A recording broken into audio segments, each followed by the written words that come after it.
Hello, my dear lovely children. Today we are going to study lesson number 2 of English literature, My Early Days with the Chimpanzees, written by Jane Goodall. Let me tell you something about Jane Goodall. From the time Jane was a girl, she dreamt of a life spent working with the animals. Finally, she had a dream come true when she ventured the Gombe National Park in Tanzania. Jane Goodall is known across the world as the first scientist who studied chimpanzees in their natural habitat and has won many awards for this.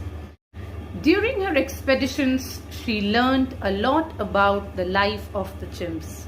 She discovered that the chimpanzees made tools, eat and hunt for meat, and have some social behavior similar to the humans.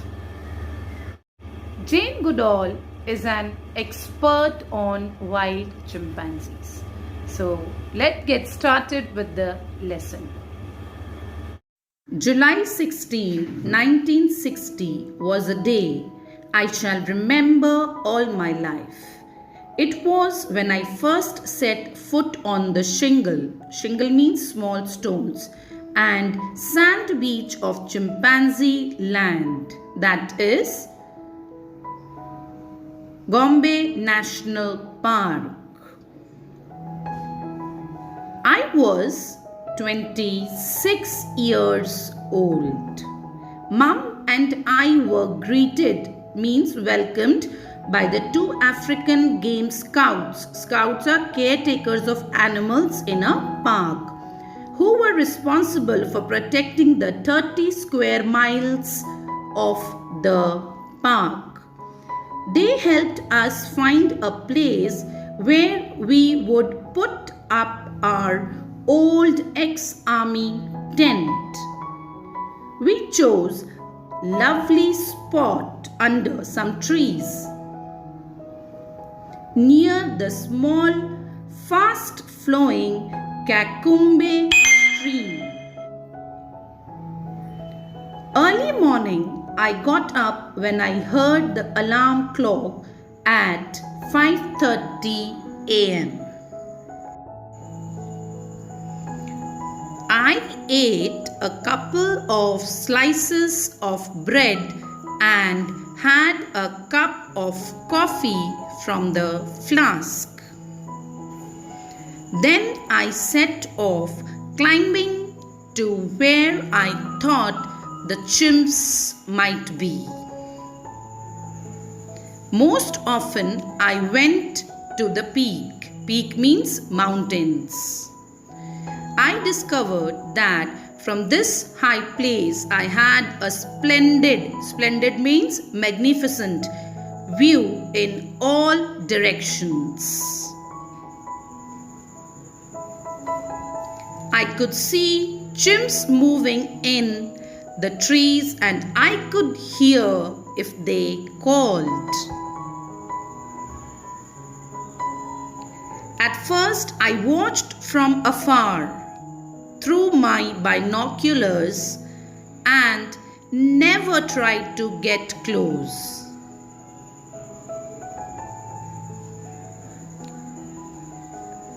I knew that if I did, the chimps would run away silently.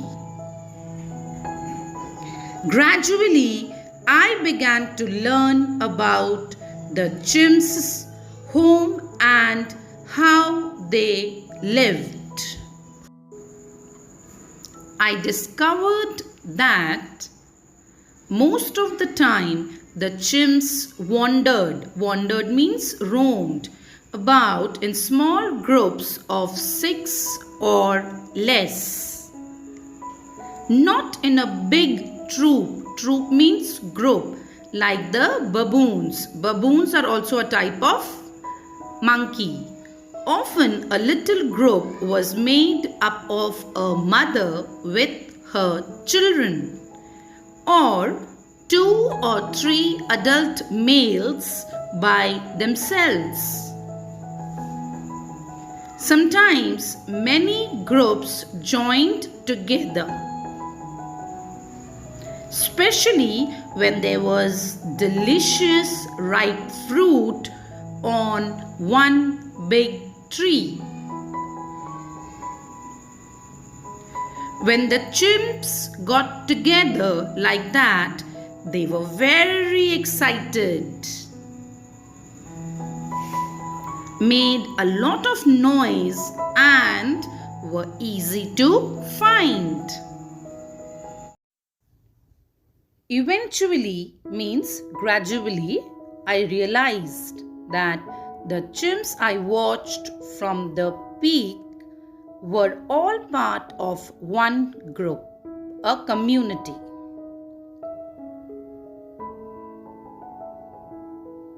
There were about 50 chimps belonging to this community. From the peak, I noted which trees the chimps were feeding in, and then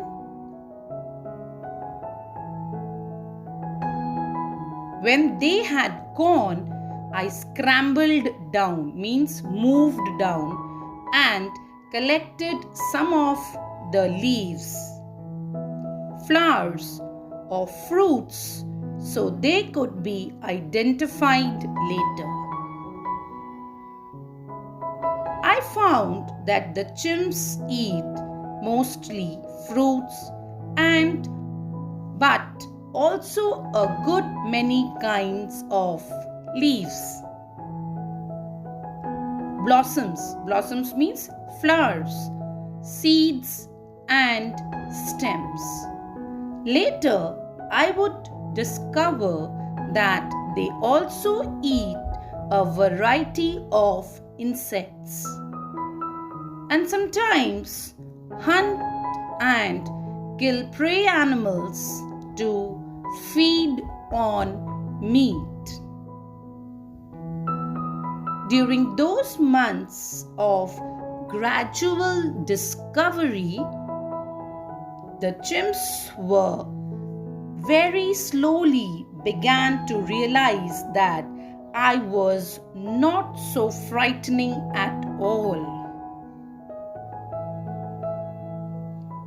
Even so, it was almost a year before I could approach them within 100 yards.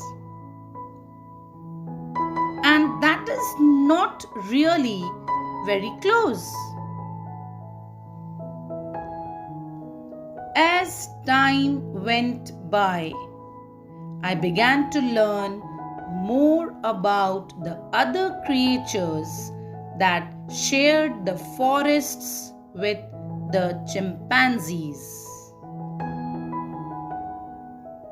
There were 4 kinds of monkeys in addition to the baboons, and many smaller animals such as squirrels and mongooses.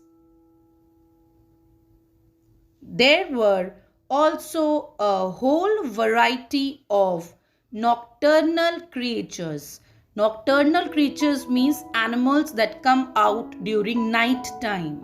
Porcupines and civets. Civets are a type of animal that looks like cats. And all manners of rats and mice. Only a very few animals in the forests at Gombe were potentially dangerous. Mainly buffalo and leopards. And of course, there are poisonous snakes, 7 different kinds. Once, as I arrived on the peak in the early morning, before it was properly light, I saw the dark shape of a large animal looming in front of me. It's appearing. I stood quite still. My heart began to beat fast, for I realized it was a buffalo.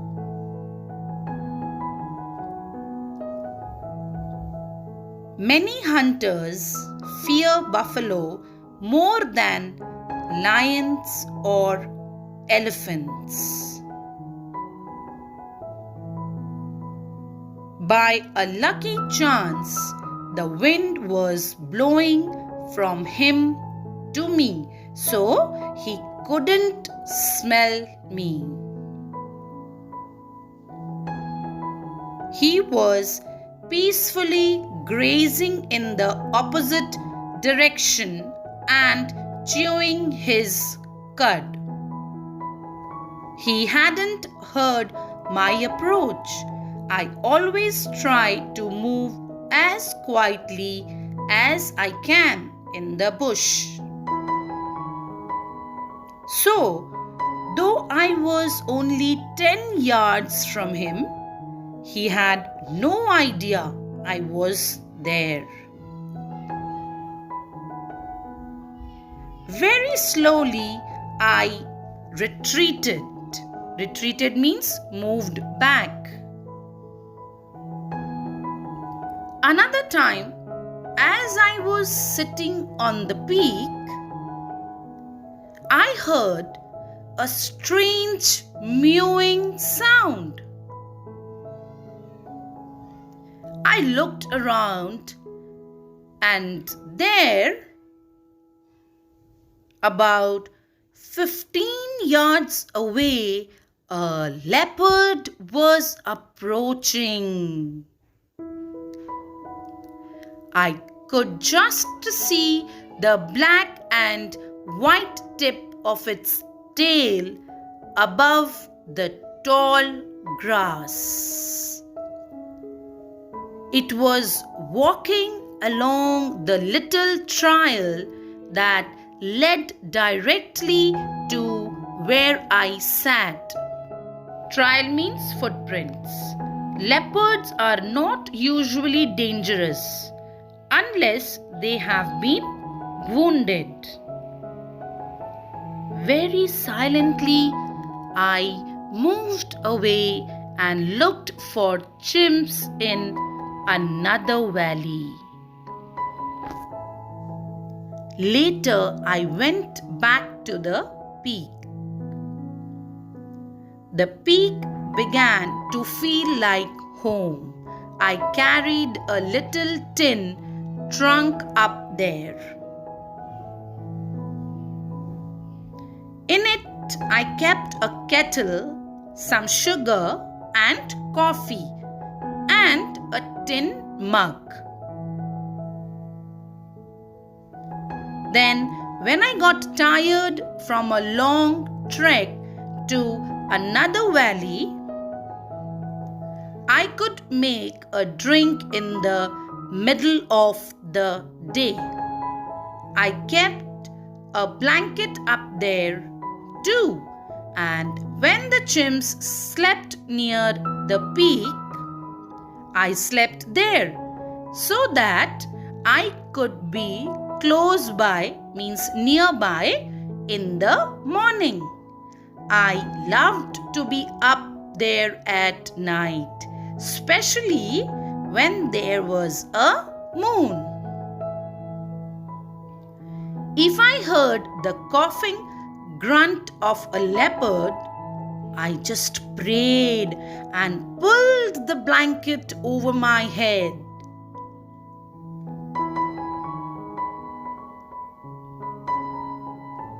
Chimps sleep all night just as we do. From the peak, I often watched how they made their nests or beds. First, the chimp bent a branch down over some solid foundation. such as a fork or two parallel branches. Holding it in place with his feet, he then bent another over it.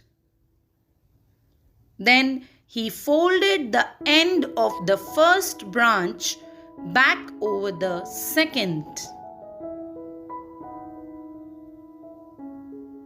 And so on.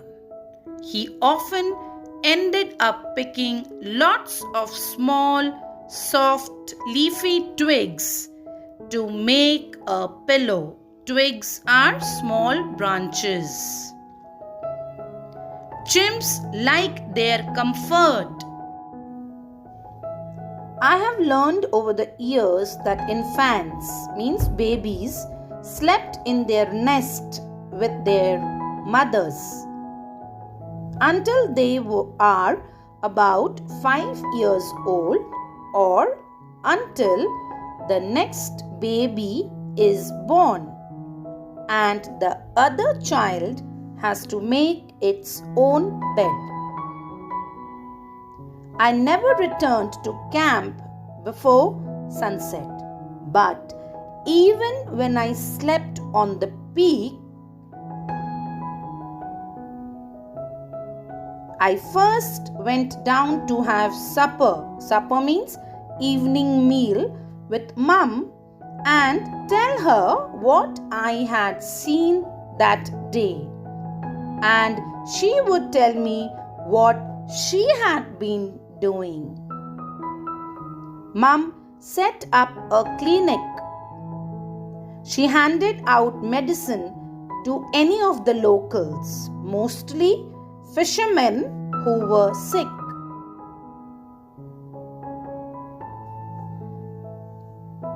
Once she cured an old man who was very ill indeed. Word about this cure spread far and wide, and sometimes patients would walk for miles to get treatment. Her clinic was very good for me. It meant that the local people realized we wanted to help. Mum had to go back to England after 4 months to manage things at home. Of course, I missed her after she had gone. But I didn't have time to be lonely. There was so much to do.